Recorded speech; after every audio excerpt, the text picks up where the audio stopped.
Well, good morning, everybody. Welcome to Lynn on the Line. If you tuned in to the call this morning on March 19th, you know that we had issues, and I believe that those issues are coming from an overloaded system. So many people out there, working from home and loading up the services. It was completely dysfunctional. I know where the challenges come from. I thank you for your patience. I'm going to go on with a message for you today, because this is always the place for that straight talk about life, faith, and business, isn't it? But I can tell you one thing. I've got a message for you today, that you're going to get some straight talk, and it's serious straight talk. So you put your steel toe boots on for this message for you today, entitled Suck It Up, Buttercup. You know, most of us have never experienced the likes of what's going on in America today with the coronavirus. And frankly, most of us aren't handling it very well. They've already given up, a lot of people, and they're throwing in the towel, and they're spreading negative news and rumors as fast as they can on the virtual highway. We've even seen companies out there taking to the World Wide Web, having Zoom meetings, doing whatever they can to reach out to their people to convince them that they're still in business. Listen, I don't know how this is all going to end up, but I do know the one who does. And I know I belong to him. The one who feeds the birds of the air cares even more about me. And no matter what happens, he has my life in the palm of his hands. In Ecclesiastes, we read that there's nothing new under the sun. So you and I may not have experienced anything like this before, but something like this has been around a time or two in the past. You know, we're basically on lockdown, aren't we? And if we respect what we're advised to do and we're abiding by it, we're going to help the process, get over with as quickly as we can. But we do need to respect that, and we do need to take advantage of our circumstances. You know, we read about in the book of Acts about where Paul and Silas were imprisoned for their faith. I want to share that with you this morning, again, coming from Acts 16. It says, after they had been severely flogged, which is beaten, right? They were thrown into prison, and the jailer was commanded to guard them carefully. So when he received those orders, he put them in the inner cell and fastened their feet in the stocks. So he took them to the center part of this prison and chained them up, basically. About midnight, Paul and Silas were praying and singing hymns to God, and the other prisoners were listening to them. Suddenly, there was such a violent earthquake that the foundations of the prison were shaken. And all at once, the prison doors flew open and everyone's chains came loose. The jailer woke up, and when he saw the prison doors open, he drew his sword and he was about to kill himself because he thought the prisoners had escaped. And of course, he knew he would be held accountable for that. But Paul shouted out, "Don't harm yourself. We're all here." And the jailer called for lights, rushed in, and fell trembling before Paul and Silas. He then brought them out and asked, "Sirs, what must I do to be saved?" You see, Paul and Silas made the best of their circumstances. We're going to see an economic downturn. We're already seeing it because of our circumstances. But that's not the end of the world, folks. It's time to suck it up, Buttercup. But how do you think it felt to be a Jew in Germany, hiding away like a rat for fear you'd be yanked out of your home, your kids would be yanked out of your home, everything you have would be stolen, and you'd be sent to a concentration camp to be tortured and starved to death? How do you think it felt to be an American during the Great Depression, men going door to door begging for a morsel in exchange for a little bit of work, moms and dads watching their children go hungry? In fact, some of them resorted to feeding their children dirt just to keep them alive. And you're worried about toilet paper and empty shelves? Suck it up, Buttercup. The best work God ever does is in the midst of great adversity, and you can bank on him doing a mighty work right now. But you know what? You won't be a part of that big work, as long as you're wringing your hands in fear, giving up on your work, worried about going broke, or whining about empty shelves. God does his best work in the midst of adversity, and you can too. But it will require that you suck it up, and it will call for you to consider doing business in a different light than most of you ever have until now. Unfortunately, so many of you have convinced yourselves that you have to do a show and tell, or that you have to have give people a chance to test drive whatever you have before they'll buy. But that's not true. That's just true in your head. When I was in the auction business, 90% of my clients registered to have their home sold at auction. They paid a market marketing fee, which is not customary in the real estate world at all. And they did it after a phone conversation. I had never seen their home. I didn't meet them face to face, and yet they trusted me to get the highest dollar for their property. I soared like an eagle with that strategy, I can tell you that. And I beat out much more experienced auctioneers because they thought they had to go to the home, kick the tires, look around, negotiate with the seller, and everything in between, same as you guys are doing today. I signed up dozens of properties in the same time it took them to sign up one or two. Nobody would have ever believed that was possible, but I proved that it is. You have a phone, and you have what I didn't have. You have the ability to share what you have on a video call. You can see each other face to face in virtual time.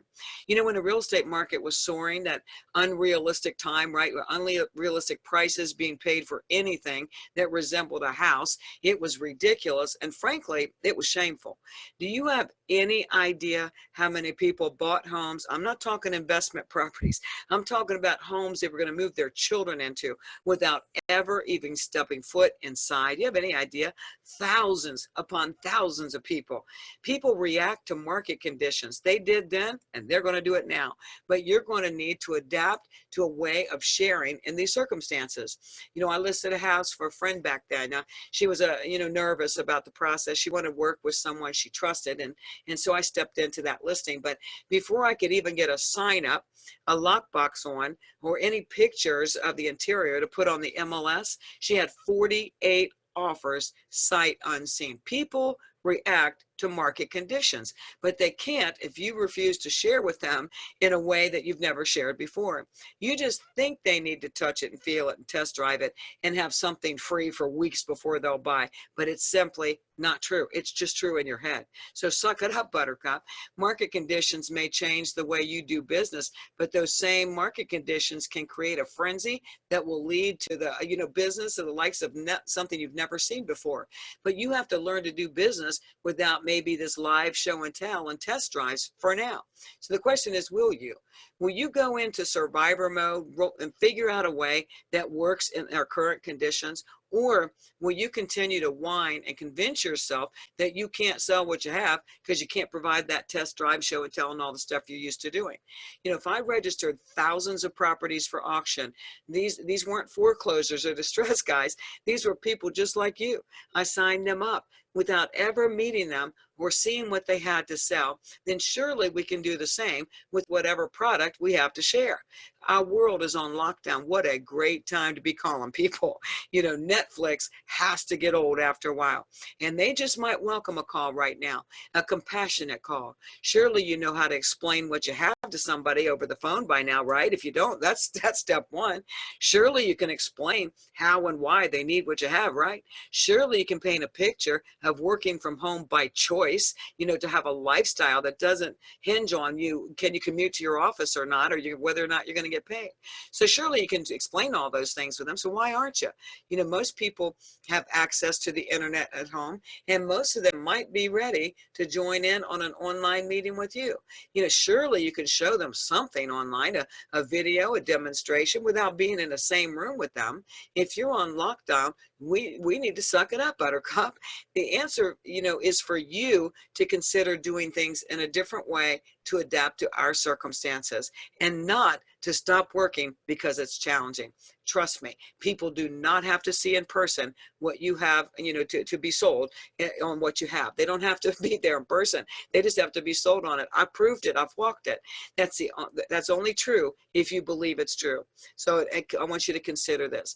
Nobody really has the full picture of whatever they purchase until they take it home.